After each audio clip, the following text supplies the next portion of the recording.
समझ तो गए होंगे कि दिल्ली के मुख्यमंत्री अरविंद केजरीवाल को एक गहरे राजनीतिक षड्यंत्र के तहत जेल में डाला हुआ है। सबसे पहले मार्च में लोकसभा चुनाव से जस्ट पहले ईडी ने दिल्ली के सीएम को जेल में डाल दिया, एक बयान के ऊपर, बिना किसी सबूत के। बयान है एनडीए के सांसद मगुंटा रेड्डी का। मगुंटा रेड्डी सिर्फ एक बार सीएम से मिले थे। उनको कोई चैरिटेबल ट्रस्ट खोलनी थी दिल्ली में, उसकी जमीन के लिए वो सीएम से मिलने गए थे। इस मुलाकात को ईडी ने घुमा दिया।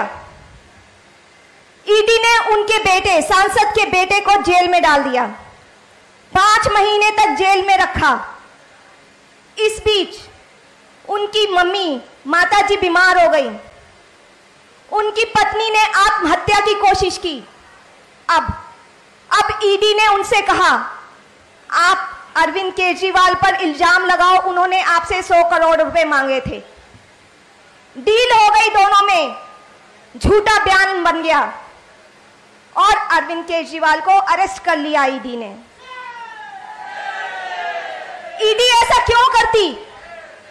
ईडी ऐसा इसलिए की क्योंकि ये किसी षड्यंत्र के तहत किया गया था, दबाव के तहत किया गया था। ट्रायल कोर्ट ने सीएम को बेल दे दी और कहा कि बेल का लॉलीपॉप देकर एक बयान पर बिना सबूत के सीएम को गिरफ्तार किया गया और बेल मिल गई। तुरंत 2 एक्शन लिए गए केंद्र सरकार ने।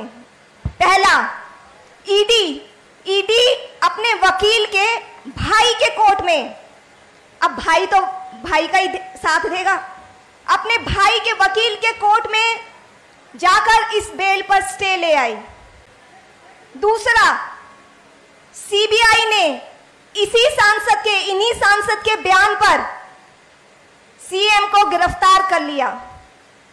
मकसद कि सीएम को जेल में ही रखना है, उनको बाहर में नहीं निकलने देना। ये सब षड्यंत्र है, राजनीतिक षड्यंत्र के तहत किया जा रहा है। अरविंद जी को 22 साल से डायबिटीज है।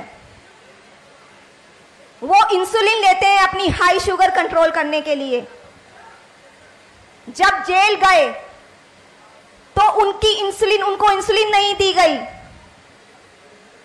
कोर्ट जाना पड़ा उनकी इंसुलिन दिलाने के लिए। इसका मतलब क्या हुआ? षड्यंत्र के तहत उनकी बीमारी को नजरअंदाज किया गया। अरविंद जी के हाथ पर एक सेंसर लगा हुआ है। ये रीडर है, रीडर। इस रीडर से, वो सेंसर से रीडिंग लेते हैं, जिससे शुगर का लेवल पता चलता है कि उनके शरीर में शुगर का क्या लेवल है। और इसी रीडर में एक ग्राफ बनता रहता है। वो ग्राफ है इस तरह का, पूरा ग्राफ बनता है जिसमें पूरे दिन की शुगर लेवल रिकॉर्ड हो जाती है कि किस समय क्या शुगर लेवल था। आमतौर पे अगर 70 से नीचे शुगर जाती है तो पेशेंट को कपकपाहट होती है, घबराहट होती है, पसीने छूटते हैं। ये सब लो शुगर के सिम्टम्स हैं। घर में 5-6 महीने में कभी होता है ऐसा मुख्यमंत्री को, तो हम तुरंत उन्हें संभालते हैं, उन्हें कुछ मीठा देते हैं जिससे उनका शुगर लेवल आ जाए। अभी कुछ दिन पहले ही हमें पता चला कि जेल में तो उनकी लगातार शुगर डाउन है।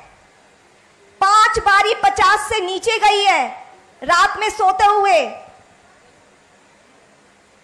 जाको राखे साइयां, मार सके ना कोई। ईश्वर का लाख लाख शुक्र है कि कुछ अनहोनी नहीं हुई। उनकी जान को बहुत खतरा है और साजिश, षड्यंत्र के तहत उनकी बीमारी को नजरअंदाज किया जा रहा है। ऊपर से एलजी साहब ने अभी एक चिट्ठी लिखी है। वो चिट्ठी में कहते हैं, अपने सीएम पे इल्जाम लगाते हैं कि सीएम विलफुल्ली मतलब जानबूझकर कम खा रहे हैं। क्या मजाक की बात है। मतलब वो खुद की जान खतरे में डाल रहे हैं कम खाकर। फिर दूसरी तरफ ये भी बोलते हैं कि सीएम इंसुलिन कम ले रहे हैं। मैं एलजी साहब को बताना चाहूंगी कि जब शुगर हाई होती है इंसुलिन की जरूरत तब पड़ती है। उनकी पहले ही 50 से नीचे शुगर जा रही है, इंसुलिन लेके वो खुद को खत्म करना चाहेंगे। अब आप लोग बताइए, ये तानाशाही नहीं है, ये षड्यंत्र नहीं है क्या बीजेपी सरकार का?